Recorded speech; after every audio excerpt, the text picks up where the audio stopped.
அவர் பொறுத்தவரைக்கும் மனிதநேயம் அற்றவர் என்பதற்கு 2-3 காரணங்களோடு சொல்ல விரும்புகிறேன். ஒன்று, நான் துரோகம் செய்து விட்டான் என்று எடுத்தாரு. என்ன துரோகம் பண்ணாங்கிற ஒரு கேள்வி. இவர் முதலமைச்சர் ஆக்கின துரோகமா, பொதுச்செயலாளர் ஆக்கின துரோகமாங்கிற ஒரே கேள்வி. இரண்டாவதாக, பிஜேபி தான் இருக்கிற ஒரு IPS அதிகாரி, மாநில தலைவர், அவர் எடுத்தா தான் கூட்டணி. அவர் எதில் இருக்காரு? சசிகலா அவங்க சின்னமா அவங்கள பொறுத்தளவுக்கு எடுத்தாரு, துரோகினார். ஜெயிலிருந்து வரும்போது எந்த உதவியும் செய்யக்கூடாது, 5 நாள் பெறால் வந்தது, 5 நாள் முடிக்கிட்டார், அனுமதி கொடுக்காம பேசிட்டு இருக்காங்க. டிடிவி கட்சி விட்டு எடுத்து OPS கட்சி விட்டு எடுத்தாரு. பிஜேபி அவங்களை உதவி செய்ததுக்கு 2024 கூட்டணி வெளியிட்டாங்க. யாருக்கு பிறகு பிரேமலதா வந்தாங்க, அவர் ராஜ்யசபா கூட அவங்க பிடிக்கிட்டாங்க. துரோகத்தின் மொத்த உருவம் தான் பழனிசாமி. ஒண்ணு. இரண்டாவது, திமுக வீழ்த்த வேண்டும் என்பது குறிக்கோளாக நாங்கள் இருக்கிறோம். திமுக அணி தமிழ்நாட்டை தலை தூக்க கூடாது என்பதிலே தெளிவாக நாங்கள் இருக்கிறோம். இருந்தாலும் ஒரு மனிதனையும் வேணும். தேர்தல் களத்துல உதயநிதி ஸ்டாலின் பால்ட்டை குடிச்சு செத்திருந்தா பரவாயில்லைங்கிறாரு.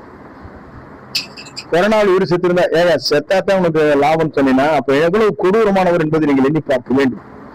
தேர்தல் களத்தில் இன்று வெற்றி காக்க வேண்டுமே தவிர புறமுது ஊற்றக்கூடாது, இந்த கோழைத்தனம் இருக்கக்கூடாது, பொறாமை உணர்வு இருக்கக்கூடாது, துரோக செயல் இருக்கக்கூடாது. இதையெல்லாம் தகர்த்திருக்கிற தேர்தல் தான் இந்த தேர்தல். அதான் தேர்தலை இந்த மாதிரி ஸ்பீச் கொடுத்து போயிட்டு இருந்தேன். அவர் சொன்னாரா அது தகுந்த பதில் சொல்லுங்க.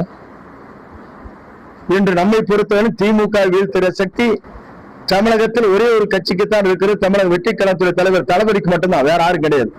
அவரே தன் ஸ்கீம் அறிவிச்சிருக்காரு. விவசாய கடன் தள்ளுபடி, அனைத்து ஏழை எளிய மக்களுக்கும் வீடு இடம் வாங்கி வீடு கட்டி தரப்படும், அனைவருக்கும் இருசக்கர வாகனம் வழங்கப்படும், பெண்களுக்கு 2500 ரூபாய் சிலிண்டர் வழங்கப்படும், விவசாயியுடைய பொருளுக்கு நியாயமான விலை கிடைக்கப்பட வேண்டும் என்பதெல்லாம் அறிவிச்சிருக்காரு நேற்று. அதே மாதிரி ஏழை எளிய குழந்தைகள் படிக்கிறதுக்கு முழுமையாக அரசு ஏற்றுக்கொள்ளும். படிக்க உயர்கல்வி வரையில் படித்து முடித்தவர்களுக்கு அத்தனை பேரும் வேலை வாய்ப்பு. எப்படியப்பா சொல்ல முடியும்னு கேட்டாங்க. 4,40,000 கோடி பட்ஜெட், 1 லட்சம் கோடி ஊழல், 5 ஆண்டுக்கு 5 லட்சம் கோடி சிக்கனப்படுத்தலாம் செய்யலாம் சொல்லியிருக்காரு தெளிவா. எப்படி முடியும்னு கேட்டாங்க. இந்த முடியுங்கிறதுக்கு இந்த காரணங்கள். ஆகவே தெளிவான சிந்தனையோடு தொலைநோக்கு பார்வையோடு எதிர்கால தமிழகத்தில் ஒரு தூய எண்ணத்தோடு நம்முடைய இயற்கையை நமக்கு கொடுத்த கொடையாக வந்திருக்கிற நம்முடைய தமிழக வெற்றி கழகத்துடைய தலைவரை இனி தமிழ்நாட்டில் வெல்வதற்கு எவரும் பிறக்கவில்லை என்பதுதான் தமிழ்நாட்டில் சரித்திரம் அமைய போகிறது. 234 அவர் வெற்றி பெறுவார். அவர்தான் தமிழ்நாட்டின் முதலமைச்சர் என்பதை மக்கள் முடிவு செய்துவிட்டார்கள்.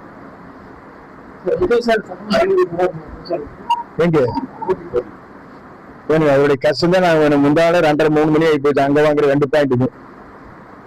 அவர் வெளியே வர முடியல.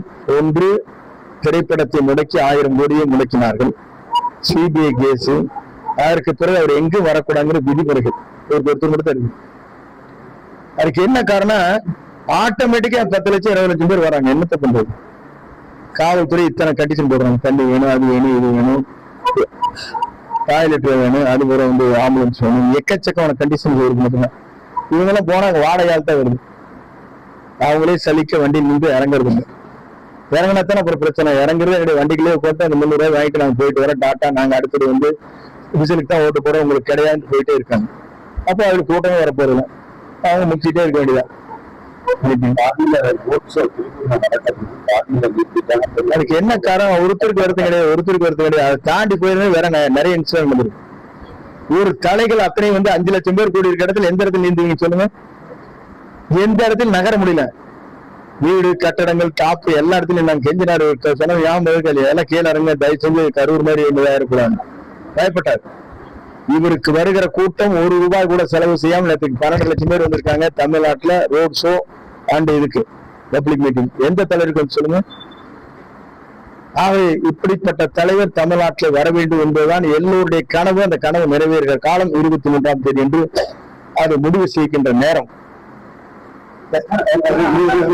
எடப்பாடியார் மக்களுக்கு ஒவ்வொரு பாயிண்ட் பேசுறாங்க.